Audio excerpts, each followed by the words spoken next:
اعوذ باللہ من الشیطان الرجیم بسم اللہ الرحمن الرحیم الصلاۃ والسلام علیکہ یا رسول اللہ وسلم علیکہ وعلی آلکہ وصحبکہ یا حبیب اللہ۔ محترم ناظرین و سامعین کرام، اولیاء اللہ کا مقام اللہ تبارک و تعالیٰ نے قرآن پاک میں جا بجا ارشاد فرمایا، اور اللہ تبارک و تعالیٰ نے اپنے مقبول بندوں سے بے پناہ محبت کا اظہار فرمایا۔ تو اب یہ اولیاء اللہ کون لوگ ہیں؟ ہم سورہ فاتحہ سے اس بات کو سمجھنے کی کوشش کرتے ہیں۔ سورہ فاتحہ ہم ہر نماز میں، ہر رکعت میں ایک مرتبہ پڑھتے ہیں۔ فرض کیا کہ اگر ہم سورہ فاتحہ فجر کی نماز میں ہر رکعت میں پڑھیں گے تو سورہ مرتبہ 4 مرتبہ 2 سنتوں اور 2 فرضوں میں پڑھی جائے گی۔ اسی طرح باقی ظہر، عصر، مغرب، عشاء کی نمازوں میں بھی، اور اگر دیگر نوافل پڑھیں تو اس میں بھی ہر رکعت میں سورہ فاتحہ لازمی پڑھی جاتی ہے۔ اب سورہ فاتحہ میں آیت نمبر 5 میں ایک استدعائیہ جملہ موجود ہے جو اصل میں جملہ اقراریہ ہے۔ سورہ فاتحہ اصل میں اپنے اللہ سے بندے کا اقرار ہے کہ یا الہ العالمین، میں تیرے بتائے ہوئے طریقہ کار کے مطابق تجھے الحمدللہ رب العالمین مانتا ہوں، اور الرحمن الرحیم کا قائل ہوں میں، اور میں تجھے مالک یوم الدین مانتا ہوں۔ اسی طرح ایاک نعبد و ایاک نستعین، اور میں تیری ہی بندگی کرتا ہوں اور تجھی سے استعانت کا طلبگار ہوں۔ اسی طرح اہدنا الصراط المستقیم، آپ کو یہاں پہ ترجمہ تو ملے گا کہ ہمیں سیدھا راستہ دکھا یا سیدھے راستے پہ چلا۔ تو اصل میں یہ جزو تکرار ہے بندے کی طرف سے اپنے رب کے لیے کہ اہدنا میں تادنا نہدنا کا زمرہ موجود ہے، جس میں ہدایت کی توفیق کا اطلاق اللہ تبارک و تعالیٰ کی طرف ہے کہ یا الہ العالمین، یہ جو صراط مستقیم ہے اسے پہ چلوں گا میں خود، لیکن تیری توفیق سے، کیونکہ تیری توفیق کے بغیر میرا صراط مستقیم ممکن نہیں ہے۔ اب اہدنا الصراط المستقیم کے استدعائیہ جملے کے بعد یہ معاملہ بھی اللہ تبارک و تعالیٰ نے خود ہی حل فرما دیا کہ یہ جو تم سیدھے رستے کے طلبگار ہو، یہ سیدھا رستہ کون سا ہے؟ صراط الذین انعمت علیہم، انعام والے لوگوں کا رستہ۔ اب اس سے پہلے آپ نے اگر میری ویڈیو دیکھی ہو تو میں نے یہ سورہ بقرہ کے پہلے رکوع میں جو 5 نشانیاں میں نے بتائی تھی، اس ویڈیو میں اس کا لنک سینڈ کر دوں گا، تو وہ آپ دوبارہ دیکھ سکتے ہیں۔ تو یہ 5 نشانیوں والے لوگ، جن میں یہ 5 خوبیاں پائی جاتی ہیں، جن میں آپ یہ 5 چیزیں دیکھیں تو وہ اولئک علی ھدی من ربہم، اپنے رب کی طرف سے ہدایت پر ہیں، واولئک ھم المفلحون، اور یہ کامیاب لوگ ہیں، کامیابی پانے والے ہیں، کامیابی پا چکے ہوئے ہیں، کامیابی ان کے مقدر میں لکھ دی گئی ہے۔ اب یہ انعام والے لوگ کون ہیں؟ سورہ نساء میں اللہ تبارک و تعالیٰ ان کا واضح طور پر ذکر فرما رہا ہے۔ یہ 5واں سپارہ سورہ نساء کی آیت نمبر 69 ہے۔ اس میں اللہ تبارک و تعالیٰ انعام والے لوگوں کے طریقہ کار کو بتا رہا ہے کہ انعام والے لوگ کون ہیں جن کے رستے پر تم نے چلنا ہے۔ وَمَن يُطِعِ اللَّهَ وَرَسُولَهُ، یہ وہ لوگ ہیں جو اللہ اور اس کے رسول صلی اللہ علیہ وسلم کی اطاعت کرتے ہیں، فَأُولَٰئِکَ مَعَ الَّذِینَ أَنْعَمَ اللَّهُ عَلَیْہِم مِّن، یہی لوگ روز قیامت ان ہستیوں کے ساتھ ہوں گے جن پر اللہ نے اپنا خاص انعام کیا ہے۔ اچھا، ایک تو یہ روز قیامت بھی اور دنیا کے انجام میں بھی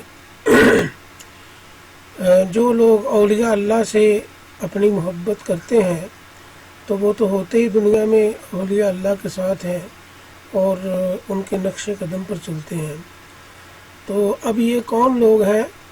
النبیین والصدیقین والشہداء والصالحین، یہ اللہ کے نبی ہیں، صدیقین ہیں، شہداء ہیں۔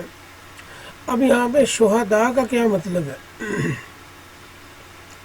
شہید تو شہید ہو گیا، وہ تو اب آخرت میں چلا گیا، تو اب ان کا جو ہے وہ شہید کے ساتھ کے نقش قدم پہ کیسے عمل کریں گے؟ تو شہید کا مطلب یہ ہے کہ ہم نے اہدنا الصراط المستقیم اگر انعام والے لوگوں کا پانا ہے تو ہم بھی اللہ تبارک و تعالیٰ کی راہ میں اپنے جانوں مالوں سے حاضر رہیں۔ یہاں پہ شہید کا یہ مطلب ہے، یعنی اس کے نقش قدم پر چلنا۔ اسی طرح انبیاء اور صدیقین کے اور صالحین یعنی نیک لوگوں کے نقش قدم پر چلنا۔ اچھا، پھر اللہ تبارک و تعالیٰ آگے فرما رہا ہے کہ وَحَسَنُ أُولَٰئِکَ رَفِیقًا، اور یہ بہت اچھے ساتھی ہیں، یعنی اگر تم دنیا میں بھی ان کا ساتھ رہو گے اور ان کو دیکھو گے، جانو گے، پہچانو گے اور ان کے نقش قدم پر چلو گے تو یہ تمہارے لیے بہت اچھے ساتھی ہیں۔ تو یہ تو اللہ تبارک و تعالیٰ نے اولیاء اللہ کا، انعام والے لوگوں کا، انبیاء علیہ السلام کا ذکر قرآن پاک میں فرمایا، جس میں ہم نے اہدنا الصراط المستقیم کا جو رستہ ہے وہ ان لوگوں کے نقش قدم پر چل کر ان لوگوں کی پیروی میں ہم نے اپنانا ہے کہ یہ لوگ جس رستے پہ چلتے رہے اور انعام والے بنے تو ہم نے بھی اسی رستے پہ چلنا ہے۔ تو اس میں سب سے پہلے تو ہمارے پاس موجود ہے سیرت النبی صلی اللہ علیہ وسلم، اور سیرت النبی صلی اللہ علیہ وسلم پر عمل پیرا ہونے والے لوگ جو نبی اکرم صلی اللہ علیہ وسلم کے اتباع میں، آپ کی تابع داری میں اپنی زندگی کو گزارتے ہیں اور خاص کر دیتے ہیں کہ اللہ تعالیٰ کی ہی تابع داری میں ہم نے رہ کر عمل کرنا ہے دین پر اور دین کی خدمت کرنی ہے۔ تو اب ہم جب تک ان لوگوں کی زندگی کا مطالعہ نہیں کریں گے تو ہمیں اس بات کی سمجھ نہیں لگے گی کہ ہم نے کس طرح انعام والے لوگوں کے رستے کو اپنانا ہے۔ تو اس میں میں آج ابتدا کر رہا ہوں اپنے اس ویڈیو کے پارٹ 1 کی، تو انشاءاللہ ہم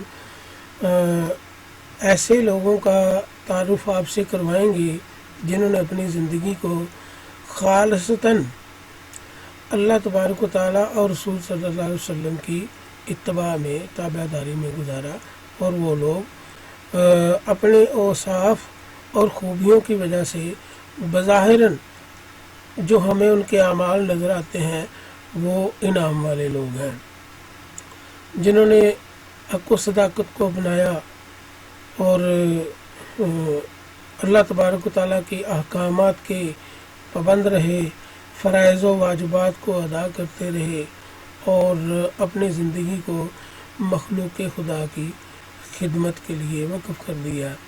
تو ان میں سب سے پہلے تو ٹاپ لسٹ پہ ان کو رکھتا ہوں جن سے میری ذاتی طور پر کسی نہ کسی طریقے سے کوئی نسبت ہے، یا رشتہ داری ہے، یا تعلق ہے، یا وہ میرے اساتذہ میں سے ہیں، یا میرے وہ ہم اصل لوگوں میں سے ہیں۔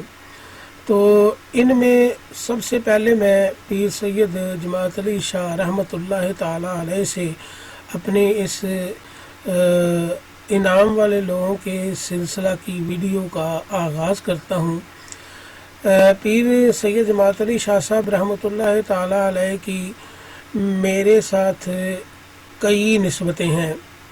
ان سے مجھے علمی اور روحانی دونوں طرح کے فیض حاصل ہیں۔ پیر جماعت علی شاہ صاحب علی پور سیدہ ضلع ناروال پنجاب پاکستان کے میں آپ کا مزار مبارکہ ہے، اور آپ کی پیدائش بھی اسی گاؤں میں ہوئی تھی۔ اسی علاقے کی نسبت سے جس کا ضلع اب ناروال ہے، پہلے اس کا ضلع سیالکوٹ ہوتا تھا۔ میری بھی اسی علاقے سے نسبت ہے، میرا بھی آبائی گاؤں جو ہے وہ اسی علاقے میں ہے۔ قلعہ احمد آباد جو کہ پرانا قلعہ صوبہ سنگھ کے نام سے تھا، اب اس کا نیا نام قلعہ احمد آباد ہے۔ قلعہ احمد آباد سے بارڈر سائڈ کی طرف میرا گاؤں آتا ہے، جہاں پہ انڈیا کا بارڈر آگے لگتا ہے پاکستان کے ساتھ۔ تو قلعہ احمد آباد سے چند ہی کلومیٹر کے فاصلے پر علی پور سیدہ واقع ہے۔ اس حوالے سے میری اس علاقے کی نسبت بھی پیر صاحب سے قائم ہوتی ہے۔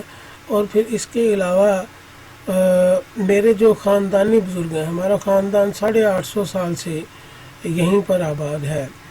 تو میرے جو خاندانی بزرگ ہیں پیر سید باگنا شاہ ولی، ان کی نسبت سے یہ پیر صاحب جب سن 1949 کو میرے آبائی بزرگ باگنا شاہ ولی کے عرس مبارک پر، سالانہ عرس مبارک پر، جو کہ 3، 4 اور 5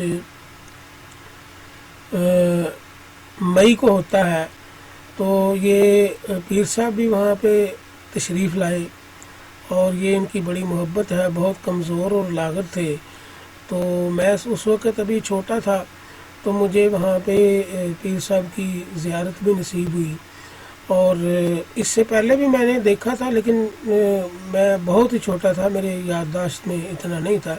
علی پور سیدہ تو میں کئی مرتبہ اپنے والدین کے ساتھ اور بزرگوں کے ساتھ جا چکا تھا، کیونکہ ہماری خاندانی نسبت بھی ہے ان کے ساتھ وابستہ، تو میری ذاتی طور پر علمی اور روحانی نسبت بھی ان کے ساتھ وابستہ ہے۔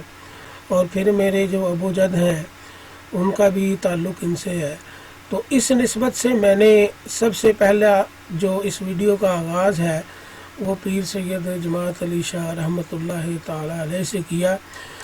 پیر صاحب کا جو علمی اور روحانی فیض ہے اس کی تو کوئی مثال نہیں ملتی۔ پیر صاحب کی اپنی ذاتی زندگی جو ہے وہ انتہائی تدبر، تفکر اور اس بات پر کہ دین کی خدمت کو کس طرح انجام دیا جائے، اور اپنے ذاتی اعمال کہ اللہ تبارک و تعالیٰ کی اور نبی اکرم صلی اللہ علیہ وسلم کی کامل تابع داری کس طرح کی جائے۔ تو پیر صاحب نے اپنی ذاتی زندگی کو اللہ تبارک و تعالیٰ کی کامل تابع داری میں مکمل طور پر ڈھالا ہوا تھا، اور کسی صورت بھی خشیت الہی کا غلبہ اس قدر زیادہ تھا کہ پیر صاحب ہر صورت کوشش یہ کرتے تھے کہ وہ چاہے اپنی عبادت ہو، نماز روزہ ہو، حج زکوٰۃ ہو، پیر صاحب پر اللہ تبارک و تعالیٰ کی خشیت کا غلبہ رہتا تھا، اور ہر وقت خوف الہی میں مبتلا رہتے تھے۔ تو یہ ساتھ پیر صاحب کے مزار مبارک کی ویڈیو بھی چل رہی ہے، پلے کی ہوئی ہے میں نے۔ تو پیر صاحب نے اپنی زندگی کو صرف محض دین کی خدمت اور اللہ اور رسول صلی اللہ علیہ وسلم کی رضا کے لیے وقف کیا ہوا تھا۔ تو یہ ہے ہمارا آج کا جو حصہ اول، تو پیر جماعت علی شاہ صاحب سے ہم اس ویڈیو کا آغاز کرتے ہیں۔ تو آئندہ کی ویڈیو میں انشاءاللہ ہم ان کی زندگی کے پہلوؤں کو اجاگر کریں گے۔ تو اللہ تبارک و تعالیٰ میرا اور آپ کا حامی و ناصر ہو، اور ہمیں یہ انعام والے لوگوں پر چلنے کی، ان کے رستے پر چلنے کی، یہ ویڈیو بنانے کا بھی مقصد یہی ہے کہ ہم ان کو پہچان سکیں اور ان کے رستے پر چل کے اللہ تبارک و تعالیٰ کی رضا کو حاصل کر سکیں، اور نبی اکرم صلی اللہ علیہ وسلم کی کامل تابع داری حاصل کر سکیں۔ تو اللہ تبارک و تعالیٰ میرا اور آپ کا حامی و ناصر ہو۔ تو انشاءاللہ نیکسٹ ویڈیو میں ہم پیر صاحب کی جو زندگی کا وہ کردار ہے، اسوہ ہے، اور انہوں نے کیسے زندگی اپنی گزاری، اس پر انشاءاللہ ہم گفتگو کریں گے۔ تو اللہ ہمیں علم و حکمت عطا فرمائے۔ آخر میں میری یہ گزارش ہے کہ میری اس چھوٹے سے چینل کو سبسکرائب کر دیا کریں اور میری ویڈیو کو لائک اور شیئر ضرور کیا کریں، تاکہ یہ ہو سکتا ہے میری کوئی بات کسی کے لیے مشعل راہ بن جائے۔ اور میری کوشش ہوتی ہے کہ میں خالصتاً اللہ اور رسول صلی اللہ علیہ وسلم کے لیے ان کے اللہ کے احکامات اور نبی اکرم صلی اللہ علیہ وسلم کے اسوہ کو اس طریقے سے آپ کے سامنے ظاہر کروں کہ دین حق واضح ہو جائے۔ تو جزاک اللہ جی، وآخر دعوانا ان الحمد للہ رب العالمین۔